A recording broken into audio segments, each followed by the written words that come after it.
J'ai raté le premier jour, je peux quand même jeûner le reste. Oui, il n'y a pas de souci. Le jeûne durant les 10 premiers jours du mois de Dhul Hijjah n'est pas une obligation. Il n'y a pas de péché si vous ne jeûnez pas. Mais il y a beaucoup de récompenses pour celui qui jeûne, pour Allah. Donc ne vous inquiétez pas, si vous venez d'avoir l'information et que vous êtes déjà en train de prendre votre petit-déj aujourd'hui, c'est pas grave. Vous n'êtes pas obligé de faire les 9 jours de jeûne d'affilée. Vous pouvez faire un jour si vous voulez, faire deux ou trois, ou faire un et ne pas jeûner, en faire un autre, parce que ce n'est pas une obligation. Et ceux qui ne peuvent pas jeûner, c'est pas grave. Vous pouvez faire plus de dhikr, plus de dua, plus de sadaqa, souriez plus aux gens, améliorez votre comportement, écoutez le Coran, lisez le Coran. Il y a plein d'actes d'adoration que vous pouvez faire, il n'y a pas que le jeûne. Vous pouvez faire des prières volontaires. Il y a vraiment plein de moyens de se rapprocher d'Allah et de faire de son mieux durant ces 10 premiers jours de Dhul Hijjah. Et si vous voulez jeûner qu'un seul jour, eh bien, il est très recommandé de jeûner le jour de Arafat. Ça tombe cette année le 5 juin. Et cela est très recommandé parce qu'il y a plein de récompenses pour le jeûneur du jour de Arafat.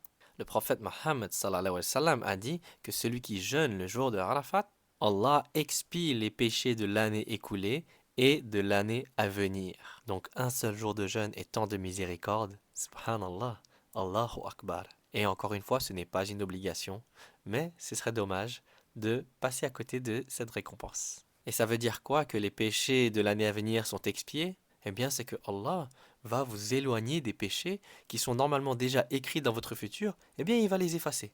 Et cela si votre jeûne est vraiment sincère pour Allah. Mais la sincérité de nos intentions et de notre cœur et de nos actions, il n'y a que Allah qui sait. Nous, on n'a pas la certitude de si on est sincère ou pas. On n'a pas la certitude de ce qu'il y a dans notre cœur. Alors on fait des droits. On demande à Allah de le rendre sincère. Ya Allah, rends mon cœur sincère, rends mes intentions sincères, accepte mon jeûne. Et donc voilà, jeûner durant le jour de Arafat, c'est une opportunité pour rester sur la bonne voie dans le futur.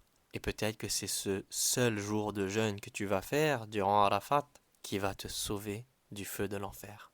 Parce que le prophète sallallahu alayhi wa sallam a dit, il n'y a pas de jour où Allah affranchit plus d'âmes du feu que le jour de Arafat. Et pour ceux qui ont des jours de jeûne du mois de Ramadan à rattraper, ils peuvent mettre l'intention de les rattraper durant ces 9 jours et bénéficier en plus de la récompense d'avoir jeûné durant ces jours. Et si jamais vous avez l'intention de jeûner, mais qu'à cause de quelconque problème, que ce soit le voyage ou la maladie ou les menstruations, ou n'importe quelle autre situation dont vous n'avez pas contrôle, si à cause de ces choses-là vous ne pouvez pas jeûner mais que vous avez l'intention, eh bien Allah prend en compte votre intention et vous recevrez la récompense du jeûneur tout de même. Parce que Allah, il voit les intentions sincères et c'est ça qui compte le plus pour lui. Voilà, et je le répète encore une fois, il n'y a pas que le jeûne qui nous permet de nous rapprocher d'Allah. Écoutez plus du Coran, faites plus de dua, faites plus de dhikr, dites plus Alhamdulillah durant toute la journée. Prenez ces habitudes-là parce que ça va soigner votre cœur, ça va vous rapprocher d'Allah et ça va éloigner le shaitan.